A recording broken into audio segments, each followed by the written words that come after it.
bitaw ng mahinahon ako ba'y Hoy, bata ka. Kaya talaga dapat alerto tayo sa daan, mga pare ko eh. Ay, ingat tayo, ingat. Ingat tayo sa mga ganyang mga sitwasyon, mga pare ko. Kasi bata yan eh. Nadadali tayo. Kung nabangga natin yan, tayo para may kasalanan. So, ayun na nga, magandang hapon sa lahat ng mga pare ko dyan. Lalong-lalo na sa Honda Wave RSX 110 Fi group sa Facebook. Na-appreciate ko po lahat ng nanonood doon at saka nag-comment, nag-like. Maraming salamat sa inyo. Salamat po nung marami. Ngayon ay malapit na tayo mag 1,000 subscribers. Ano kayo magandang gawin, no? Siguro magpapagawa ko ng sticker pag nag 1,000 subscribers na tayo. Maraming salamat sa inyo. Ngayon ay pupunta ako sa Cavite. Kasama ko yung OVR ko ngayon. At samahan niyo ako sa rides na to.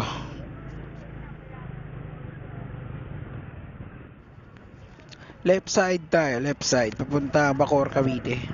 Yung nakarang vlog natin is doon tayo sa right side papuntang Las Piñas. So dito naman is papuntang Bacoor, Cavite. So Marcos Alvarez pa rin yung daan na to, mga pare ko eh. Maging alerto pa rin tayo. Mahirap na, mga bata naglalaro yan sa daan. Anytime tatawid yan. Lalo na pag hindi mo makabisado yung daan, hindi mo alam masyado. Mahirap na. Pag nabangga mo yung kasalanan mo pa rin yun. Syempre ipapagamot mo pa rin yun. Magreklamo yung magulang, papariglo yun, babayaran mo yun. Malaki abala sa ating mga riders yun. Kaya mag-ingat pa rin tayo. Takbong pogi lang tayo. Comment down nga kayo, mga pare ko, kung ilang kilometer per hour ba yung takbong pogi. Kung sa 30 ba, 40 o 60, para ma-specific natin kung ilang kilometer per hour ba yung mga takbong pogi lang, no? So pogi yun eh, dapat nasa mga 30 lang o kaya 40, no? Parang takbong chubby lang din yun, no?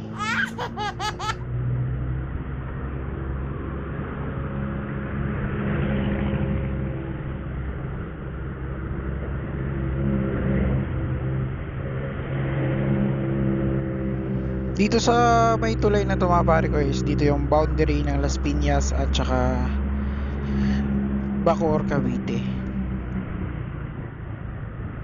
So may mga sticker pa ng Las Piñas. Ibig sabihin Las Piñas pa siya. Yun, nakikita nyo may Las Piñas. Pero pag naka-pass na tayo sa tulay, ibig sabihin ay nasa Bacoor na tayo. Ito na yung pinaka-boundary niya. Ngayon, nasa Bacoor na tayo, mga pare ko. We are now entering Bacoor, Cavite. Going to Molino.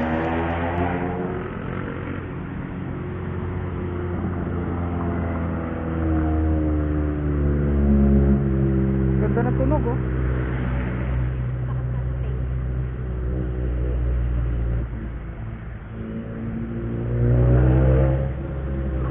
Lancer. Mitsubishi yan. Parang racing type.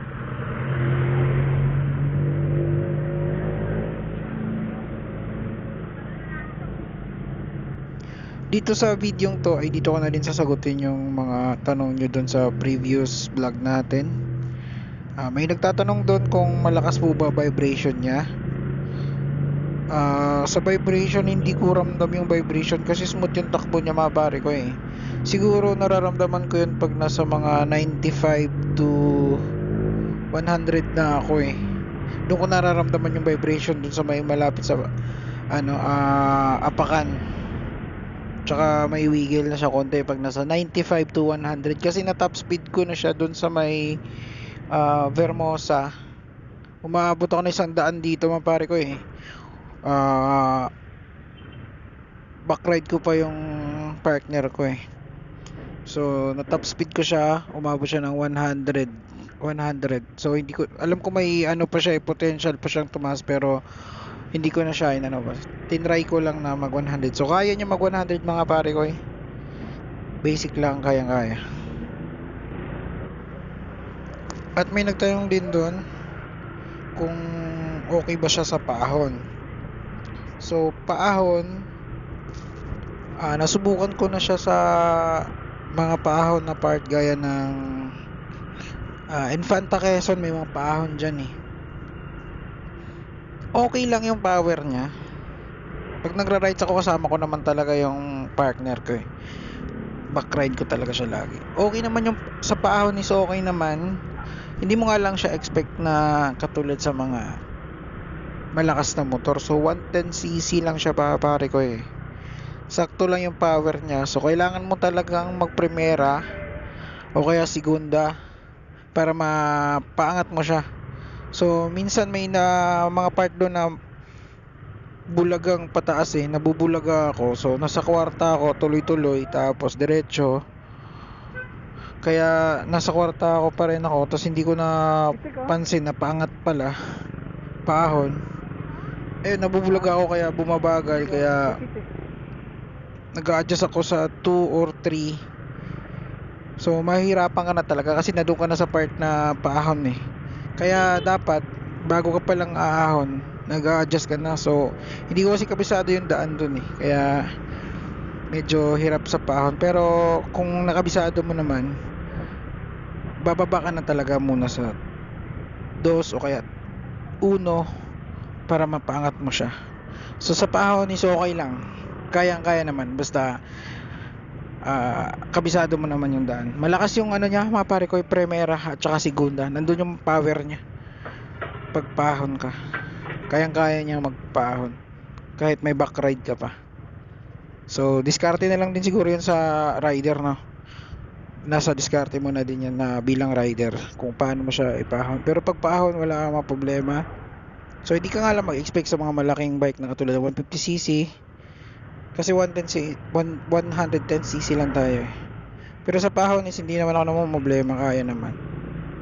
Sana nasagot ko yung tanong mo pare ko eh.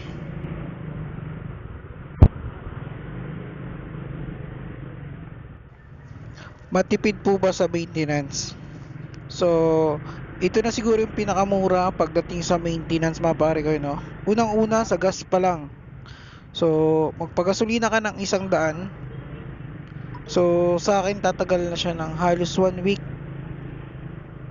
Ginagamit ko lang siya sa work. So, kung sa gasolina pa lang, doon mo na talaga makikita yung tipid ng motor mo mga pare ko eh. Pagdating naman sa langis, 800 ml lang yung capacity niya. Kaya mas mura. So nasa inyo na kung bibili kayo ng mineral, semi-synthetic or fully synthetic, no? At saka matic na naka chain drive tayo, wala na tayong bibili na gear oil ng tulad sa mga scooter. At saka 800 ml lang yung engine capacity niya. So makakabili tayo ng 800 ml na engine oil. Pwede din 1 liter. Pero kung may mahanap kayo yung 800, mas mura yon kaysa 1 liter. Kung 1 liter yung nabili nyo, magtira kayo ng 200, i-load nyo yung 800, yung 200 ml, tabi nyo na lang. Para next change oil nyo is maipon siya. So, pwede nyo i-change oil ulit pag umabot na 800. At saka pwede nyo din siyang pang lubricate doon sa kadena. So, alam ko yung iba alam na ito eh. Pwede nyo siya, linisin nyo yung kadena nyo, pang lubricate nyo siya. Doon yung ginagawa ko mga pare ko eh.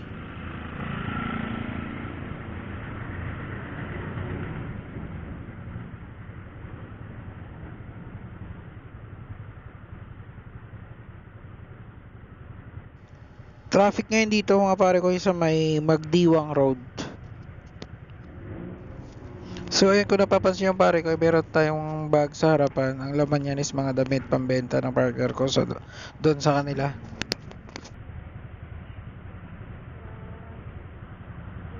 Nagawa sila ng ano dyan, oh. Nagtataba sila ng upuan. Parang gusto ko tong lagyan ng ano yung upuan ko para hindi ko madaos dito. Yung parang camel ba? Para pag mag-ride komportable hindi na slide. Grabe, sobrang traffic dito sa Magdiwang.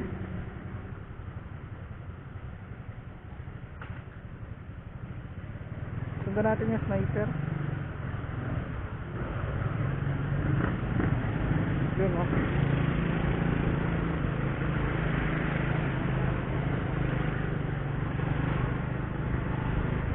Maghintay ka dyan, sobrang traffic niyan.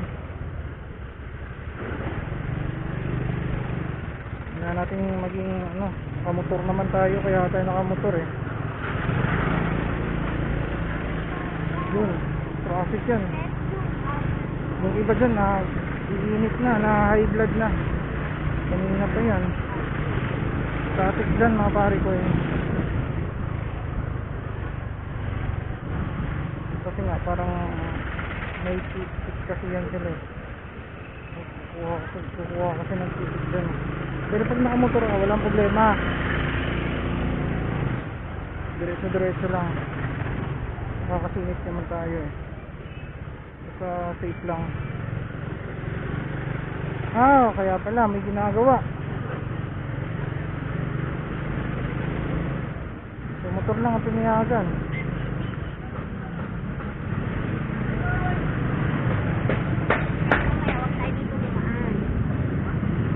Yun. May ginagawa dito sa Magdiwang.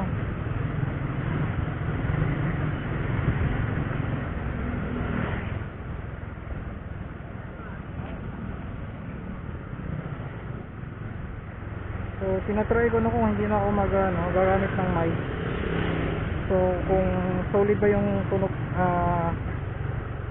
voice quality natin sa stock lang na SD cam, sana malakas. O kung hindi, i-ano ko na lang sa pag-edit ko ng lalakas ko yung volume. Kasi isang lakasan na lang yun eh, kasi ano yun eh, internal ano yun eh, built in na yung ano mo eh, kaya pag nilakasan mo lahat na yun. Wala namang mic, wala tayong mic, kaya itong mic lang yun.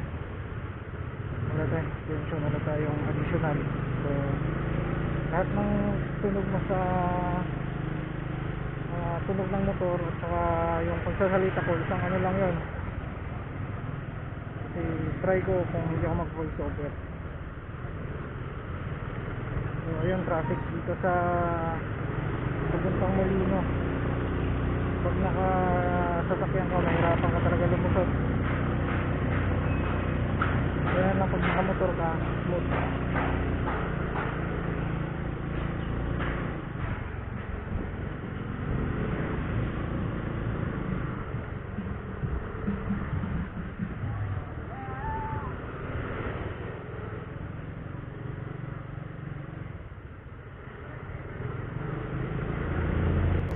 Dito na tayo sa Jollibee Molino mga pare ko eh. Kakaliwa tayo dyan papuntang Molino Road.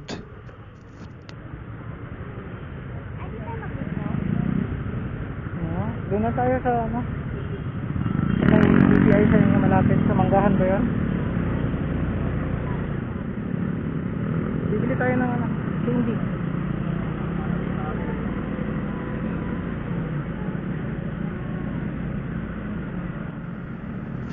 Bibili tayo ng candy kasi ano ngayon, magpapa trick or treat tayo sa mga bata doon. Sa mga nagtatanong dyan mga pare ko na about sa URCR, 3 weeks lang nakakuha ko na agad yung sa akin. Depende kasi yan sa dealer niya mga pare ko eh. Kasi sa iba na panood ko video sa mga puntang 3 months bago nila nakuha yung URCR nila.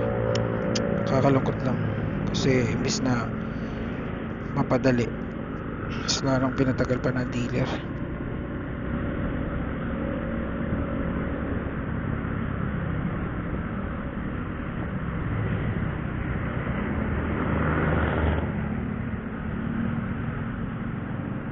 May Petron dito. Doon na lang sa inyo, sa may Petron sa inyo malapit. Doon na lang tayo magpapagas.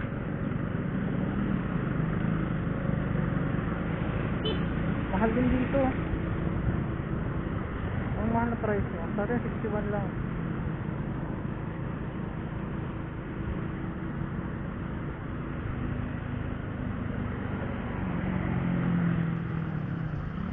Sa plaka naman mga pare ko, yung umabot ng 7 months bago ko siya nakuha.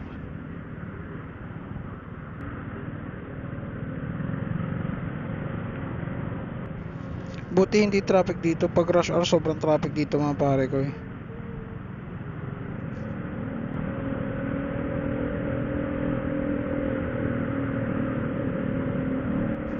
Oh no, mukhang may huli yata dito. Oh no!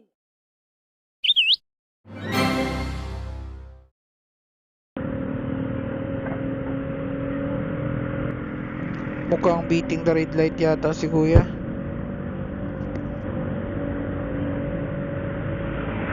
Oh no! Grabe, biglang sumulpot na lang si kuya. Parang nagmamadali yata.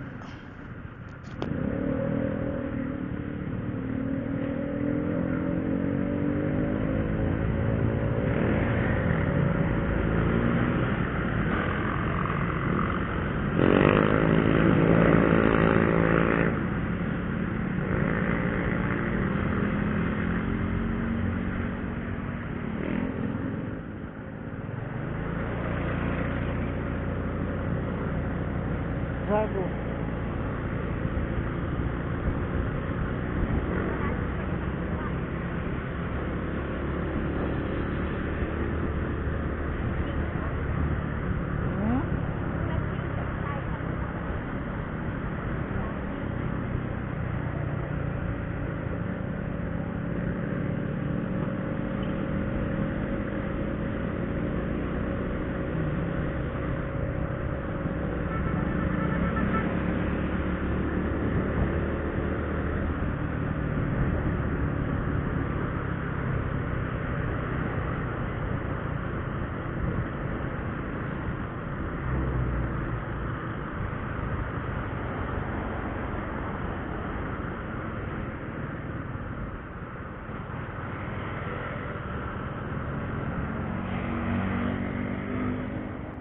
Shoutout sa Star Honda Molino. Diyan tayo kumuha ng unit mga pare ko eh. Shoutout sa kanila. Mabilis lang dyan mag-process ng papel, plaka. Basta maganda yung dealer na yan mga pare ko. Kung kukuha kayo ng Honda na unit, dyan na kayo kukuha. O Star Honda Molino, baka naman.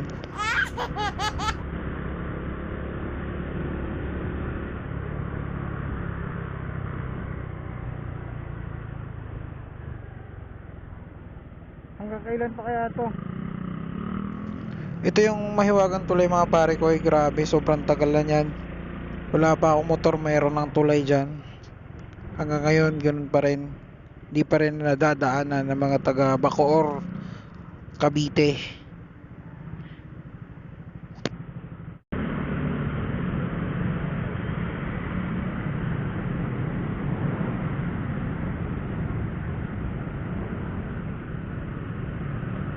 We are now entering Aguinaldo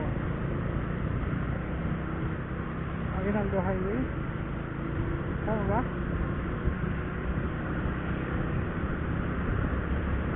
Para sa papuntang Open Canal.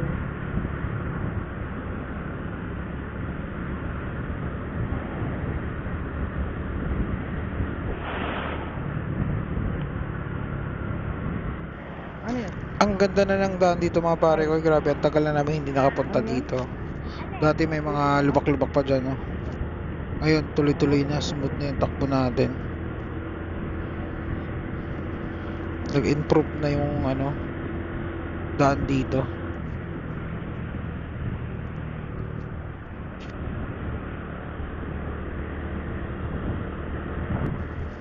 Itong daan na to kasama daw to sa may gagawing Calax. Hindi ko lang sure pero ito daw yung dito na side. Siguro straight papunta doon sa may Open Canal.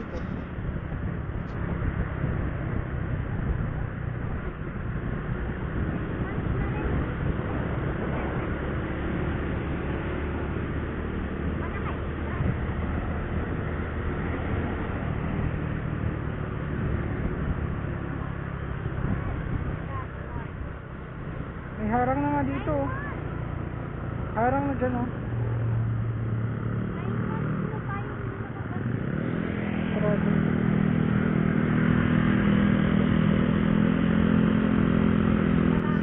Walang helmet yung mga tao dito, ah.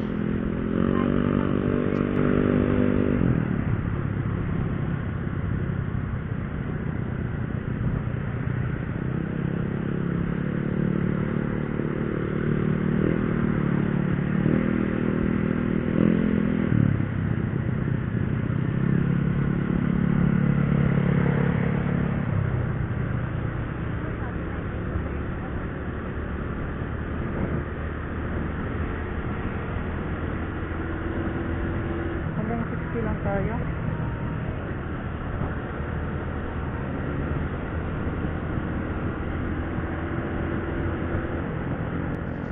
Dito ako nag top speed dati mga pare ko, sinagad ko yung ano, tinry ko umabot ng 100. Kaya pala talaga ng Wave RS6 natin 100. Alam ko may aangat pa eh, siguro mga 100, pero sinakto ko lang siya 100 tapos binalik ko na din.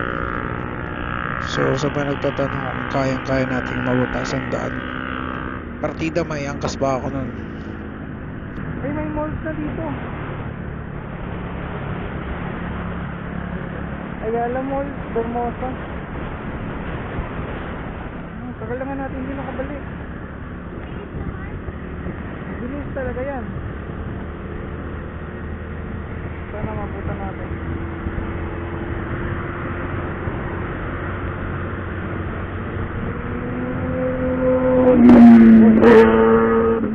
Grabe, yung big bike ang lakas.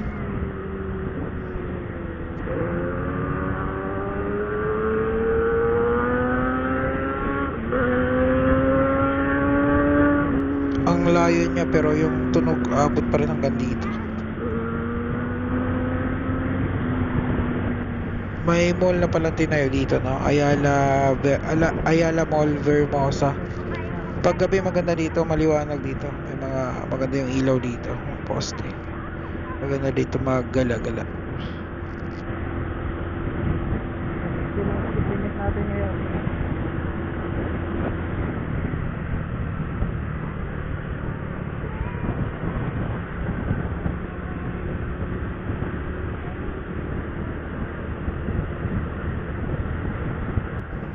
So hanggang dito na lang mga pare ko. Maraming salamat sa panonood. See you on the next video. Maraming salamat sa inyo.